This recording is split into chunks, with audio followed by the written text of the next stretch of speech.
This is 5 Minute Friday on Claude 3.5 Sonnet. Welcome back to the Super Data Science Podcast. I'm your host, John Krohn. Like we often do on Fridays, let's start off with a couple of listener reviews.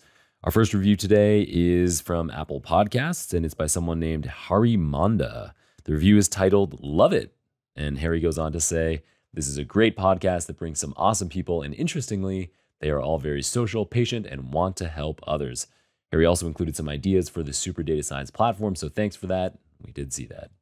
Our second review comes from Swapnali Patki, who's a machine learning analyst in New York. She says, "Super Data Science Podcast is something I eagerly wait for every week. Listening to SDS episodes during my sketching session is my favorite weekend routine." Cool. First I've heard of someone enjoying sketching while they listen to the podcast, but I'm glad that we're useful for that use case too. Thanks to everyone out there for all the recent ratings and feedback on Apple Podcasts, Spotify, and all the other podcasting platforms out there that you use, as well as for the likes and comments that you put on YouTube videos. Apple Podcast reviews are especially helpful to us because they allow you to leave written feedback if you want to, and I keep a close eye on those. I think people who are considering new podcasts to listen to see those recent positive reviews. And so if you leave one, I think it's helpful for us to grow, other people learn about the show, or just see if this is the kind of show that is something that would interest them. All right, let's get into the meat of this episode now. And also my apologies for my cold. I waited a few days to record this episode because I thought my cold might get better, but it's only getting worse. And I've run out of time in order to get this edited and published in time. So my apologies for the illness, but let's get right into the meat of this episode, as I said, which is about Anthropic's latest publicly released model, Claude 3.5 Sonnet. So this might not seem like a big deal of a release because it's not a whole number release like Claude 3 was, or Claude 4 eventually will be, or GPT-5 eventually will be. But in fact, it's quite a big deal because this new model appears to actually represent the new state-of-the-art for text-in, text-out generative LLMs, outcompeting the other frontier models like OpenAI's GPT-4o and Google's Gemini family. For a bit of relevant context to tee things up, a quick refresher is that Claude 3 came in 3 sizes. So there was Haiku, which is the smallest, fastest, and cheapest in the family. There was the Sonnet size, which is the mid-size model that's a solid default for most tasks. And then Opus was the full-size Claude 3 model that was my favorite text-in, text-out model, well, until now. So Anthropic so far has only released Claude 3.5 Sonnet, the mid-size model. So whereas with the Claude 3 released previously, they had those 3 sizes, Haiku, Sonnet, and Opus. Now with 3.5, they've only released the mid-size model, Sonnet. But in my testing, as well as on benchmarks, which I'll talk about a little bit later in the podcast, Claude 3.5 Sonnet, the mid-size model, outperforms the much larger Claude 3 Opus from a capability perspective. This is amazing because Claude 3.5 Sonnet is much smaller than Opus. So not only is it better at complex tasks like code generation, writing high-quality content, summarizing lengthy documents, and creating insights and visualizations from unstructured data, it's not only does all those things better than Claude 3 Opus, it's twice as fast because it's probably about half the size. So in terms of quantifying this quality, so we've quantified the speed. In terms of quantifying quality, and so you're not just trusting my qualitative assessment of it being so great. We've talked on this podcast many times about how benchmarks are not always the most reliable indicator of capabilities because they can be gamed, but alongside my personal qualitative assessment, they are potentially helpful. And Claude 3.5 Sonnet's frontier capabilities do indeed set new benchmarks across the most often cited benchmark, which is MMLU. That's an assessment of undergrad level knowledge. It also sets new high benchmarks on GPQA, which assesses graduate student level reasoning. That's a particularly challenging test. And in terms of coding proficiency, on the HumanEval assessment, 3.5 Sonnet also sets frontier capabilities.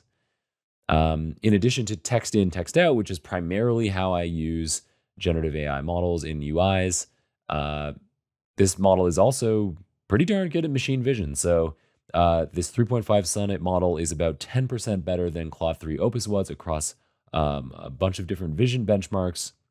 It performs particularly well at accurately transcribing text out of difficult to read photos. On top of all of the above, the state of the art capabilities, the rapid speed, the low cost, and the broad accessibility, because you can get this free,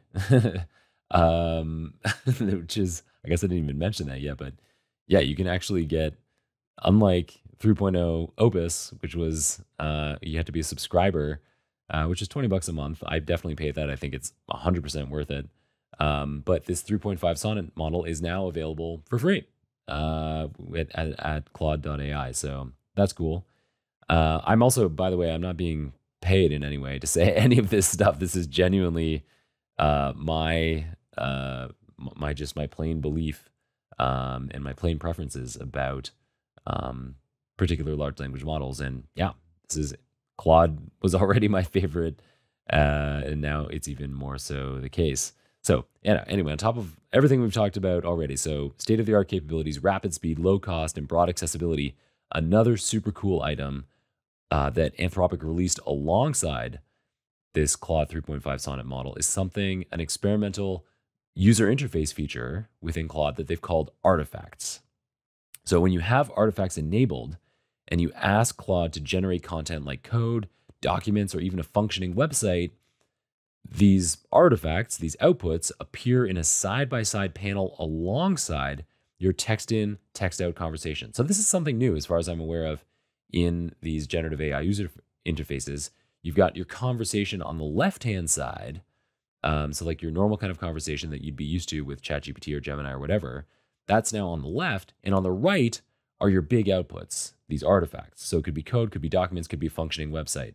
This is a game changer for me in terms of user experience, because seeing these outputs on the side means that you don't need to scroll up and down through the conversation to get through these various outputs. They're just conveniently there in front of you as well, alongside the conversation that you're having with Claude. I'm actually recording a video now, so I don't know how well this is going to work out in the audio-only podcast version, but if you want to check out the video on YouTube, you can do that. I think I should be able to narrate this pretty well to make the case even in a podcast. So when you want to use this experimental new artifacts capability, there's an experimental feature enabled toggle right next to where you put text in the Claude user interface. If you turn that to on, then you'll have this artifacts panel on the right-hand side while you type and have a conversation with Claude on the left-hand side. So to kick things off, I said, create an 8-bit image of a surfer.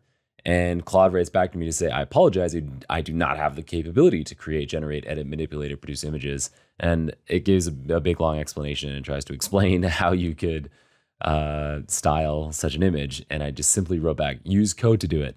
And in seconds, Claude then used SVG code. So you can either look at the code, which took seconds for it to generate, or you can go into the preview mode in the new artifact panel, and it renders that SVG code. So in fact, you do end up with an 8-bit style surfer image that is pretty good for a single effort, just to test out more capabilities. And I didn't go through lots of different kinds of examples. I just went through a few different ideas off the top of my head, and all of this worked instantly. So the next one that I did was create a simple website design for the Super Data Science podcast. And it, in seconds, yet again, created a whole bunch of HTML and CSS code, which you can view the HTML and CSS code off to the side in the new artifacts panel on the right, or you can toggle to the preview of that HTML and CSS. So it renders that website for you, and you can scroll through that again in the artifacts panel without losing track of your ongoing conversation with Claude on the left. As another example, this was the coolest one I think that came out. I said, create a working website of the shell game. So if you're not familiar with the shell game, Claude tells me that it's also known as the cup and ball game. And so that's where you have 3 cups on a table, and you show the person that is guessing, you show them that you put a ball under one of these 3 cups, and then you shuffle around the 3 cups on a table. And so I asked, Yeah, I gave a very simple command. As I just said, create a working website of the shell game. And again, in seconds, it generated JavaScript, CSS, and HTML code in order to render the shell game. And the very first version of it was overly simplistic, I would say, but a really good first try, where there are 3 shells that I can click on, as well as a start game button. It says click start game to begin. So I click start game, and then there's this very simple animation where the shells kind of just bounce around. And you click on a cup, and you basically got a 1 in 3 chance of kind of randomly finding the ball. You can't actually really play the game. So I just wrote back, could you please make the animation for shuffling more complex and realistic? And again, in seconds, it regenerated the JavaScript, CSS, and HTML code and created a completely more realistic shuffling animation. I don't know, I was about to say slightly there because it was way more realistic. Now there's tons of shuffling, but the only piece missing was that you couldn't see the ball go in at the beginning of the game. So I said, nice. The only thing that would make the game better is allowing the user to see the ball go into one of the cups before shuffling.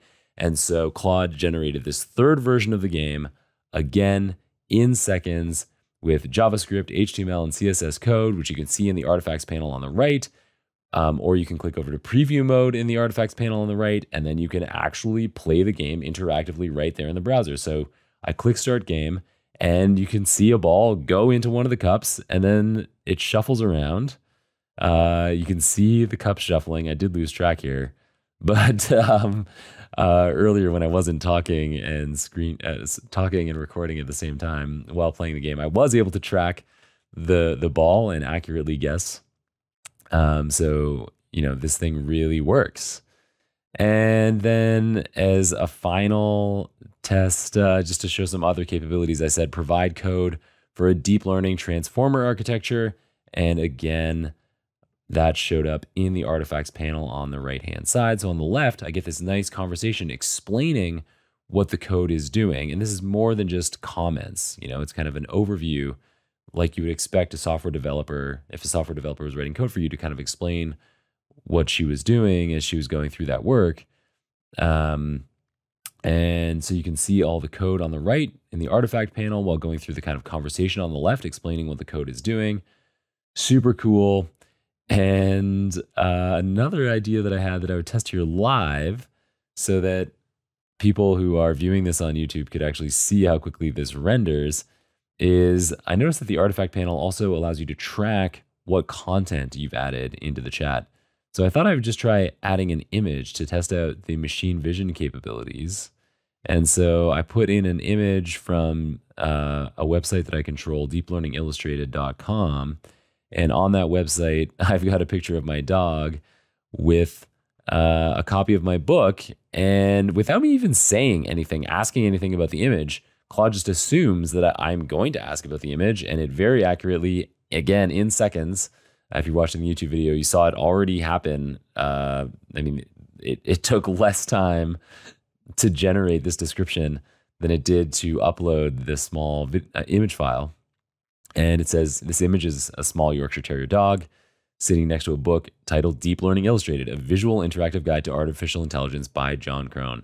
And it goes into more detail about my dog and the book and what's in the image, and all of it is exactly spot on. Very, very cool. I'm thoroughly impressed. So for me personally, Claude was already my go-to model for most generative AI tasks. This 3.5 Sonnet release from Anthropic has cemented that position for me even more. All right, that's it for today's episode. If you enjoyed today's episode or know someone who might, consider sharing this episode with them. Leave a review of the show on your favorite podcasting platform. Tag me in a LinkedIn or Twitter post with your thoughts. I'll respond to those.